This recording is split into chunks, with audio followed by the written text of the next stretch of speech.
En Tendencias para Todos, Comprender para Aplicar, un programa que busca acercar al público en general al conocimiento científico y tecnológico que es tendencia, para que pueda ser apropiado y aplicado en el beneficio de la sociedad. En Tendencias para Todos. Comenzamos. Hola, ¿qué tal? ¿Cómo están? Bienvenidos a este segundo episodio de nuestra segunda temporada de En Tendencias para Todos. Y para continuar, tenemos como invitado a Octavio Gutiérrez, director de la Maestría en Ciencias en Computación del ITAM. Es doctor en Ingeniería Eléctrica por el CINVESTAB y doctor en Informática por la Universidad de Grenoble, INP. Es miembro del Sistema Nacional de Investigadores Nivel 1 y su investigación se centra en sistemas distribuidos, inteligencia computacional, computación afectiva e interacción humano-computadora. Octavio, ¿qué tal? ¿Cómo estás? ¿Qué tal, doctor Emanuel? Muchísimas gracias por invitarme a platicar. Realmente me siento muy honrado. Te admiro mucho. Estás haciendo un gran trabajo. Este esfuerzo de divulgación es muy valioso. Y pues gracias por invitarme. Muchísimas gracias. Gracias por las palabras y gracias por aceptar la invitación. Bienvenido. Eres parte de esta segunda temporada. Agradecemos infinitamente que aportes un granito más precisamente a este tema de lograr que llegue el conocimiento al público en general y que lo logren apropiar para el bien de la sociedad. Pues, Octavio, vamos a platicar de un tema que lo he estado dialogando con algunos compañeros por el chat, porque pues ahorita así que te puedo decir yo que hemos estado reunidos en las mesas en nuestras casas, pues no ha sido tan posible, pero el tema es la computación afectiva, no efectiva, computación afectiva, de afecto. Entonces, pues la gran pregunta es, ¿qué es esto? Porque lo primero que nos viene a la mente quizá es ese tema de las emociones o amor, cariño, odio. Entonces, pues ayúdanos a entender, a lograr entender este concepto muy concreto de la computación afectiva. ¿Qué es esto? Mayoritariamente tiene que ver con las emociones. Sin embargo, va mucho más allá. También está involucrada la personalidad de las personas, todos los sentimientos. Inclusive es algo tan detallado que sí hacen distinción entre emociones, personalidad, sentimientos, y en realidad es un área de reciente surgimiento. Obviamente las emociones es algo muy importante, no solo por cómo nos sentimos, ¿no? Sino porque también afecta la toma de decisiones que tenemos. Y pues como muchas áreas ha sido impulsada a raíz del poder económico que puede desarrollar. Si alguna empresa puede determinar en qué estado emocional te encuentras, tal vez podría lanzarte algún tipo de anuncio adecuado al estado emocional en particular que tienes, o si puede determinar qué tipo de personalidad tienes. Entonces también podría idear la manera de diseñar algún tipo de anuncio específicamente diseñado para personas introvertidas o para personas extrovertidas. Eso es algo realmente pues, muy interesante y a la vez asusta un poco, ¿no? Por las cuestiones de la ética. Y la realidad es que hasta cierto punto estos modelados de las personas sí se están logrando. Es un poco, pues sí, perturbador, si lo podríamos mencionar de esa manera. Pues sí, como de ciencia ficción. Claro, es como de ciencia ficción y lo logran con la misma información que nosotros proveemos. Es algo... A ver, entonces, nos estás explicando entonces las aplicaciones, ¿verdad? O sea, como que la idea es que las computadoras nos perciban estas emociones, nos midan esas emociones o estos sentimientos. ¿Y qué nos miden? Las emociones, los sentimientos. ¿Qué buscan medir esos sistemas? Es dependiendo el propósito del sistema, ¿no?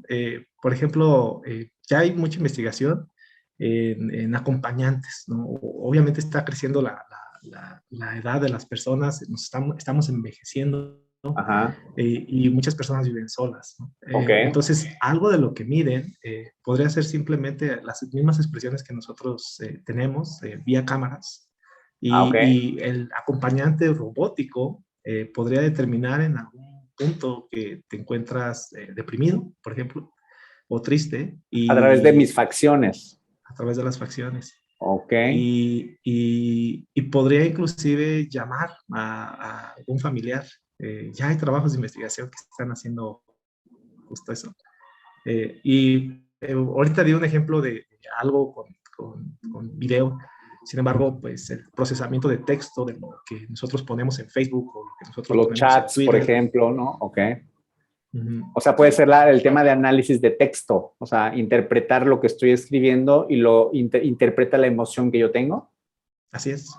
Ok. Así es. Esto se busca tanto a nivel personal, me refiero como individuo, se crean perfiles de lo que un solo individuo ha estado compartiendo en sus redes sociales, Uh-huh. y también se crean perfiles de colectividades, ¿no? De la sociedad en sí, ¿no? Uh-huh.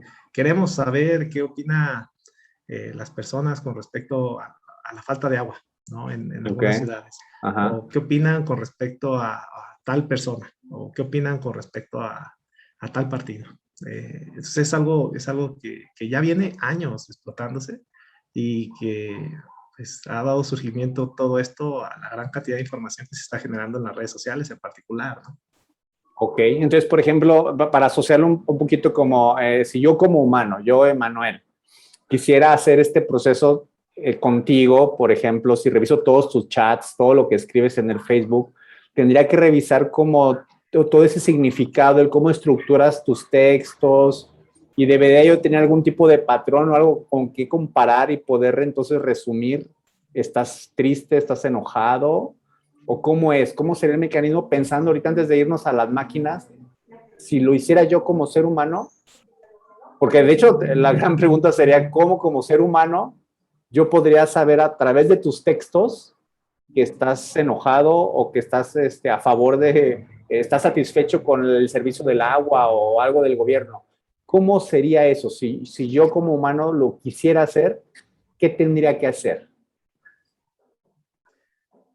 Bueno, nosotros somos entidades muy inteligentes, ¿no? Y si nosotros estamos leyendo el histórico de lo que una persona ha estado publicando, o si tuviéramos acceso a todos los mensajes que ha Ajá. realizado, empezaríamos a notar ciertos patrones, ¿no? Empezaríamos a notar que siempre está hablando de algo en particular, o que lo hace muy feliz, Ok. o que por alguna razón lo empieza a molestar, ¿no? El hecho de que lo estemos repitiendo una y otra vez, una y otra vez, una y otra vez. Eso es detectar un patrón.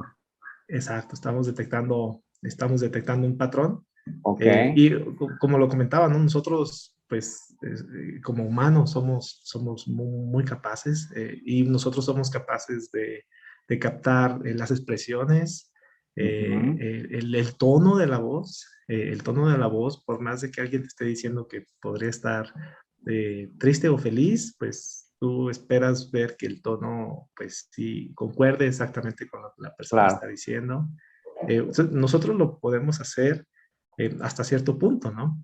Eh, Aquí lo sorprendente es que pues todo este tipo de información también lo captan las computadoras a través de los diferentes sensores. El mismo audio que nosotros enviamos en alguna de las mensajerías que nosotros utilizamos, videos, si nos estamos Uh-huh. grabando en YouTube o mismo Facebook Live, por ejemplo. Todo esto es algo que puede ser utilizado para obtener este perfil, ¿no? Este comportamiento de que cierta persona puede tener o no puede tener cierto estado de ánimo, o puede tener ciertas emociones con respecto a cierto tema. Eh, lo otro que se utiliza no es solo la información personal, sino de tus contactos. ¿Con quién Ok. estás interactuando? y en función de lo que interactúas con ciertas personas, se logra obtener una mayor en este perfilamiento, ¿no? Entonces, realmente es algo bastante interesante, que tiene muchas vertientes Okay. y que se recolecta información, ya sea explícita, generada, o implícita, ¿no? Como podría ser algo que se extrajera de una red social. Ok, ok. Entonces, a ver, ya estamos como, hay varias fuentes, una es la parte visual, otra es a partir de la parte escrita, o sea, del análisis de textos o de lo que tú escribes. Puede ser también de cómo interactúas, con quién interactúas, es otra fuente de datos o de información con la que tú puedas aplicar estas técnicas. Pero ahora, ¿cómo lo hace la computadora? Porque sí, nosotros somos muy inteligentes. Yo ahorita puedo observarte y decir, no, está feliz, está triste, con solamente verte, tu expresión, ciertos movimientos. Pero entonces la computadora, que es la más tonta, creo yo, que existe en el mundo, ¿cómo le hace? O sea, ¿cómo? A ver, ayúdanos a entender cómo es posible que una computadora, un celular, pueda saber o predecir o entender que estoy triste o que estoy molesto con algo. Eh, viene, viene todo esto a raíz de los grandes avances que se han tenido en inteligencia artificial y aprendizaje de máquinas. Obviamente aquí hay mucha estadística atrás. Estas áreas ya venían desarrollándose de décadas, y por diferentes limitantes que se tenían con respecto al poder de cómputo, que requieren mucho procesamiento, y con respecto a la cantidad de datos que había disponibles, no se habían explotado. El poder de cómputo, hoy en día hay muchísimos datos, y todos estos años, todas estas décadas que estos modelos estuvieron hasta cierto punto, sí desarrollándose, pero dormidos, entre comillas, con respecto a la aplicabilidad que pueden tener. O sea, hoy en día está explotando, ¿no? Hoy en día está explotando. Algo tan sencillo como determinar la frecuencia de palabras que utilizamos. Si estamos repitiendo mucho un cierto tema, una cierta palabra, Okay. Que es simple estadística. Esa podría ser una primera técnica, ¿no? O sea, que te cuente el número de palabras y el promedio, la tendencia, ¿no? De la aparición de cierta palabra. Exacto, Okay. sí. Y esa palabra, pues, por sí sola podría tener alguna connotación negativa, o inclusive se establece un cierto contexto. O cada vez que menciona ciertas palabras, ciertos sustantivos, ¿qué adjetivos utiliza? ¿Los adjetivos son positivos o los adjetivos son negativos? Y ya eso da un poco de tendencia de cuál podría ser la percepción o la emoción con respecto a ese tópico en particular. Okay. Y de hecho, tampoco es esto tan exacto, ¿no? Hay una gran cantidad de emociones. Sin embargo, muchos de los análisis, debido a que esto es obviamente muy ruidoso, ¿no? Muy ruidoso, muchos de los análisis son emociones negativas. Algo lo percibes como algo placentero o no placentero, ¿no? Creo que ahí se agrupan diferentes tipos de emociones y logran un porcentaje de éxito en las predicciones de las emociones de las personas, clasificándolas así, ¿no? Reduciendo un poco el alcance de lo que se podría hacer. ¿Esta técnica tiene algún nombre o el hecho de buscar y hacer este análisis estadístico tiene algún nombre? Lo podríamos simplemente definir como estadística descriptiva, análisis de frecuencias que podríamos obtener con un histograma o algo por el estilo. Pero esto es, digamos, la parte inicial, ¿no? Ya la parte un poco más robusta de todo esto ya sería crear los modelos de aprendizaje de máquina. Que aquí ¿Qué es un modelo de aprendizaje de máquina? Porque suena muy como abstracto. ¿Qué es un modelo de aprendizaje de máquina?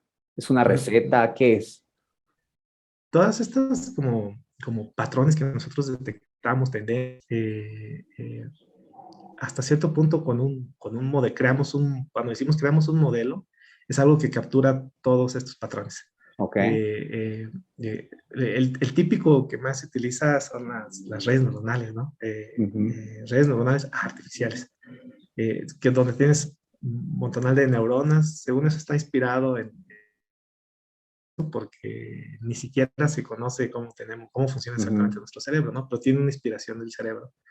Y se tienen estas pequeñas neuronas que están interconectadas. Ujú. Y estas neuronas interconectadas reciben datos, ¿no? Los patrones, ¿no? Todos los tweets que alguien ha enviado, Ok. todos los mensajes que se han enviado vía WhatsApp, todos los mensajes que se han enviado vía Facebook. Entonces, estos están entrando a estos modelos y cada vez que entra, afecta un poquito cómo se conectan estas neuronas, hasta qué punto algunas neuronas tienen una conexión más fuerte, otras neuronas tienen una conexión más débil, y se le está enseñando, ¿no? Ok, o sea, llegó tal dato. Este dato normalmente viene etiquetado, ¿no? Un humano ya le dijo, este dato es algo negativo, este dato es algo positivo. Entonces, se ajusta un poquito, da un resultado, de inicio podría ser hasta aleatorio, ¿no? Llegó tal mensaje y la red neuronal te dice, es positivo. Y tú le dices, no, es negativo. Que la Entonces, regañas. exacto, es el aprendizaje por refuerzo, ¿no? Ajá. Entonces, cuando se equivoca, le das una penalización Ajá. y cuando sí le atina, por decirle de alguna Ajá. manera, pues la La motivas, ¿no? premias. Le das un premio. Entonces, eso va provocando que vaya ajustando poco a poco sus conexiones, de Ok. forma que se crea este modelo que con porcentajes de éxito relativamente elevados para diferentes contextos, sí se logra una clasificación o predicción de las emociones dados ciertos eventos. Ok. Es algo bastante, Oye, bastante Octavio, interesante. hablas de las neuronas, pero creo que los asociamos con algo físico. O sea, cuando nos dices neuronas, pues pienso en las neuronas que nos muestran en las clases de biología, ¿no? Pero aquí en la computadora, ¿cómo es una neurona? O sea, ¿qué podría ser? ¿Cómo lo podríamos como entender para no quedarnos como con esa abstracción de la neurona? Okay. Es un simple modelo matemático. Digamos, la neurona más básica es el perceptrón. Y la base del perceptrón, que es un modelo matemático, es la línea recta. Si nosotros Ok. quisiéramos clasificar con emociones entre positivas y negativas, y estas características de las emociones las pudiéramos representar en un plano, voy a hacer así, Ajá. entonces, a lo mejor, si nuestras características son buenas, decimos, ¿sabes qué? Cada que está enojada una persona, aquí voy a estar inventando completamente, ¿no? Cada que está enojada una persona escribe mucho, ¿no? Por alguna razón, ¿no? Escribe mucho. Ajá. Vamos a Ajá. suponer que eso existe, ¿no? Escribe muchísimo cada que está enojado. Ajá. Le Ajá. molesta tanto no, escribe Bueno, de demasiado. hecho sí es una técnica el que te pongas a escribir un montón, entonces a lo mejor se iba por ahí. No sé, ¿no? Estamos inventando. Entonces, a lo mejor en este plano es simple, eje X, eje Y, ¿no? Ok, tengo Tú un plano determinas, eje XY y hay una línea recta pintada ahí a la mitad en ese plano. exacto, ¿no? Entonces, en algún Ok, punto aquí tendrías los que escribieron mucho, estarían por acá, ¿no? Y tal vez ok. los que escriben poco, que es nada Abajo más de así la como recta. abajo de la recta. Ok. Y tu línea está de tu modelo clasificador entre feliz y triste, o feliz y enojado, o positivo y negativo, Ajá. pues tendería a estar en medio, ¿no? Si está bien entrenada, ¿no? Si está bien entrenada. Y obviamente esto es ya cuando está, pero tienes tu línea aquí, y ese es el modelo, es una línea recta, ¿no? Entonces yo creo que Ujú. geométricamente no es nada Cuando hablas de complejo, ¿no? modelo, nuestro modelo es esta estructura de este plano cartesiano. Ese es el modelo. Ese sería nuestro espacio de representación de nuestros vectores. Perdón, yo así como lo voy diciendo, que no quede tan complejo. Es nuestro espacio de representación, de caracterización de nuestros datos, ¿sí? De espacio de Ok. caracterización de nuestros datos. O sea, es como Obviamente, yo si es algo muy defino, complejo, perdón. cuando hablas de caracterización de datos, es decir, para mí el escribir mucho o escribir 200 palabras al día, ¿sí? Esa información la voy a poner arriba de la recta, por ejemplo. Y las palabras menores, si escribo menos de 1000 o todos esos datos menores a 1000, los voy a poner debajo de la recta. Esa caracterización, o sea, esas características, Exacto, sí. es lo que hablas tú de caracterización del modelo. Así es, sí, son las características que le introduces a tu modelo. A tu ¿Qué modelo. características O sea, yo quiero que este modelo matemático que lo estoy representando ahorita por esta recta, mida esto, ¿no? Y esas son esas características. Nosotros estamos partiendo aquí de la hipótesis de que escribir mucho equivale a tener una emoción negativa, ¿no? Ok. Claro, esta hipótesis podría ser verdad, podría no ser verdad, ¿no? Los resultados los podrías determinar una vez que construiste tu modelo, qué tan bueno, qué tan malo fue.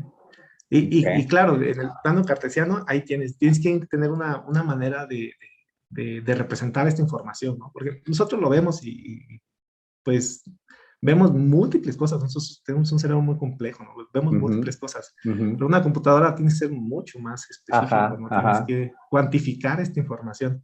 Y la manera en que la cuantificas, pues podría ser simplemente contar las palabras. Muchísimas palabras, bajo la hipótesis de que muchas palabras implica estar enojado o tener una emoción. Que ahí es cuando integras otras disciplinas, ¿no? O sea, otras áreas de psicología o otra medicina, no lo sé, que te dan esa interpretación, ¿no? Que te dan esas características, te dicen, oye, sí, si escribes más de 200 palabras al día, estás enojado. Si escribes menos de 200 palabras, estás contento, ¿no? Entonces tú tomas esa información y es como entonces la capturas en este modelo, gracias a esa información, como dices tú, esa hipótesis que nos la dio alguien, ¿no? Previamente. Sí, efectivamente, muchos de estos proyectos son multidisciplinarios. Como muchas de las aplicaciones realmente están en marketing y similar, pues sí tienes gente de marketing que podría no tener conocimiento profundo de estadística y de computación o de inteligencia artificial en términos generales. Si está enfocado el proyecto a algo que tenga que ver con, por ejemplo, predicción de situaciones estresantes para personas de autismo, pues tienes que tener involucrados ahí personas especializadas en autismo para que te guíen en qué es importante dentro de ese contexto. Son proyectos multidisciplinarios y parte del rol que adopta en este caso el especialista en inteligencia artificial o científico de datos, tiene que ser un rol muy abierto a escuchar. De otras disciplinas, ¿verdad? O sea, entender a comunicarte con otras áreas. Exacto. Y ya cuando eres un verdadero experto en el dominio del sistema inteligente que estás diseñando, entonces es cuando podrías generar un modelo exitoso, ¿no? Ya sea clasificador o de predicción. Sin conocer el dominio es verdaderamente muy difícil. Muy difícil. Oye, Octavio, ¿y tú esto lo has aplicado ya, entiendo, en algunos proyectos o en algún proyecto en real? ¿Nos quieres platicar alguno? ¿Cómo te fue? ¿Cómo fue esa aplicación? Sí, tengo por ahí algunos trabajos que, de hecho, desarrollo con el doctor Felipe Rodríguez de Litson. Y tenemos algunos proyectos donde hemos detectado emociones positivas y negativas, ¿no? Porque de inicio uno, pues, quieres hacer tu modelo clasificador que sea muy específico, ¿no? ¿Qué tipo de emoción en particular? Y bueno, al menos por los datos que nosotros recolectamos, no fueron satisfactorios los resultados con respecto a emociones particulares. Sin embargo, sí fueron satisfactorios cuando clasificamos positiva o negativa la emoción de un usuario. Y recolectábamos información, era información autorrecolectada. O sea, lo que tuvieron que hacer es como generalizar un poco, ¿verdad? O sea, ya no ser tan particular. Exacto. Y era información autorreportada por los participantes del estudio, ¿no? ¿Con quién estás platicando? Que es algo que podría afectar según la literatura, qué estado emocional podrías encontrarte. Si es con un amigo muy estimado, como es este caso, pues, te da felicidad. ¿En qué momento del día estás? ¿No? ¿Estás en la mañana, en la tarde, en la noche? Que hay algunos trabajos que dicen que en la noche uno podría ser más propenso a tener emociones negativas. Inclusive algunas cuestiones que tenían que ver con qué tanto calor o qué tanto frío estaba haciendo.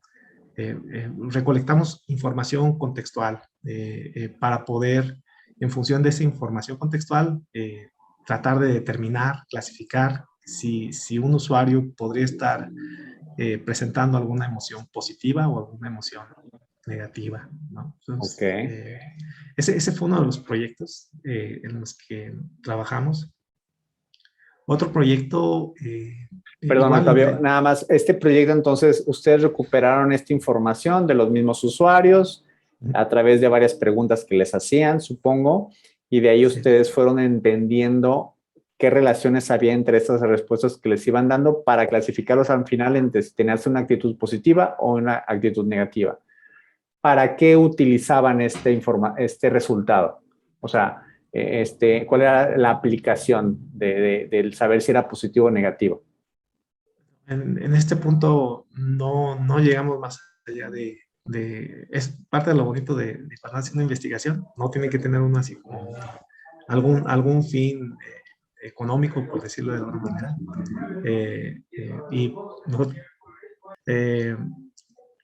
Comentaba, ¿para qué podría ser utilizado más bien? ¿No? Que nosotros no lo utilizamos. El hecho de que nosotros podamos determinar que alguien está sufriendo alguna emoción negativa, pues puede ayudarse para, como el ejemplo que comentaba anteriormente, determinar que en ese momento pues, necesita recibir a lo mejor la llamada de un amigo o de su familia o tal vez alguna notificación de algún chiste o algo, interesante. La imagen de su cumpleaños, de donde está con su familia, claro. Que nosotros ya no llegamos a ese punto, ¿no? Pero el hecho de que, sobre todo, lo que preocupa tanto, lo que podría llegar a preocupar son las emociones negativas, ¿no? Son las emociones negativas y tener algún tipo de mecanismo de intervención cuando alguien está triste, podría ser algo buenísimo. Sí, que sea automático. Quisiera mejor, ¿no? Ponerle una foto del cumpleaños. Claro. Eso podría llegar a eso, ¿no? Y hay otros trabajos que ya han explotado eso y explorado técnicas de intervención para mejorar el estado del ánimo de las personas. Nosotros no llegamos ahí, lo acotamos hasta, vamos viendo si en función de estas características era posible o no determinar si era una emoción negativa o positiva. Hasta ahí llegamos, ¿no? Obviamente las aplicaciones podrían ser muchas, tanto comerciales como simplemente por bienestar de la persona, ¿no? Y digo, simplemente no por hacerlo menos, ¿no? Sino la importancia que eso podría llegar a tener. Buenísimo. Oye, Octavio, ¿y cuál es la aplicación o la visión que tú tienes del uso de esta técnica en la industria? ¿Cómo pudiera ser utilizada la computación afectiva en la industria? Mucho está enfocado a la publicidad adecuada para las personas. Eso no, obviamente el mundo es muy comercial. Y poder determinar personalidades de las personas, perfiles emocionales, cómo perciben un producto. De hecho, también eso es algo muy, muy importante. Cuando mencionan, no voy a mencionar ningún gol aquí, pero cuando mencionan a lo mejor algún tipo de alimento, o cuando mencionan algún tipo de un producto, las personas lo perciben como algo, les dispara emociones positivas o les dispara emociones negativas. Entonces, sí hay una parte muy, muy importante de eso, ¿no? Medir cómo las personas podrían percibir cierto objeto que potencialmente podrían consumir o comprar, ¿no? Ok, excelente. No, buenísimo. Sí, y ahorita... Toda un área de marketing ahí enfocada en todo eso. Genial. Y por ejemplo, para esto que le llamamos la industria 4.0 en la parte electrónica, manufactura, ¿Alcanzas a ver alguna aplicación? Desconozco realmente a qué se refieren exactamente con Industria 4.0, entonces Sí, no me todo esto de animo la a... mecatrónica, el uso de la inteligencia artificial en los procesos de manufactura, no sé si te alcances como a ver, visualizar algo, porque sí, ahorita que lo que comentas, lo veo mucho en el tema de marketing, para poder asegurar el éxito de los productos allá afuera, la compra, pero pensando quizá ahora en la industria generadora de productos, en sus procesos, en la mejora de sus procesos, si así de bote pronto te viene alguna idea de cómo podrían aplicar esta técnica en la mejora de esos procesos, por ejemplo. Mm, no, sinceramente no. Podría ser por las emociones están en todo, ¿no? Y Ajá. justo como Como en los comentaba, obreros que están de pronto en la manufactura, ¿no? Por ejemplo. sí, a lo mejor algo que se podría plantear sería en función de mejorar el ambiente organizacional de Buenísimo. de alguna empresa, podría ser algo así relevante. Obviamente, aquí tendría que haber como una gran cantidad de información generada dentro de la empresa, de forma que se pudiera construir algún tipo de base de datos que permitiera sacar algunas conclusiones al respecto, ¿no? Claro. Para lugares pequeños tal vez Ujú. no sea factible, al menos no utilizando un enfoque orientado a datos. Sí, o detectar el cansancio de los obreros, por ejemplo, de las personas en líneas de producción, pudiera ser, ¿no? El tema de están estresados, tan enojados y puedan perjudicar la producción, ¿no? Sí, de hecho, es un poco fuera de tema, pero me llamó mucho la atención, pero estábamos, estábamos trabajando en un proyecto para determinar el estado del arte, la situación actual de los asistentes inteligentes. Y me llamó la atención de uno de los asistentes inteligentes, está enfocado para programadores. Ok. Graban tu rostro y en función del rostro están determinando o lo están asociando a la productividad del trabajador, Wow. del programador en particular. Ujú. Entonces, no, y son cosas Sí, está que buenísimo. ya Y de hecho es esto, ¿no? Es computación afectiva, ¿no? Podría ser. O sea, es técnica de esto de computación afectiva o no. mm, no tal cual, no tal cual, porque estaban detectando algunas características, por ejemplo, a lo mejor mi rostro no es, tengo los ojos un poco entrecerrados, no sé, muestro cansancio, ¿no? Y que no está enteramente asociado a una situación emocional o de personalidad. Ok. Buscaban otras características. Ok. Sin embargo, pues sí es obviamente algo que sí asusta, ¿no? Estar un poquito la parte de atrás, ¿no? Estamos frente a dispositivos que siempre tienen Claro, una cámara claro, claro. entonces mete así como hay que volver a ver a fulanito o perenganito porque, pues, no sé. Y Es digo, ya como, entramos aquí en temas de ética, ¿no? sí, sí.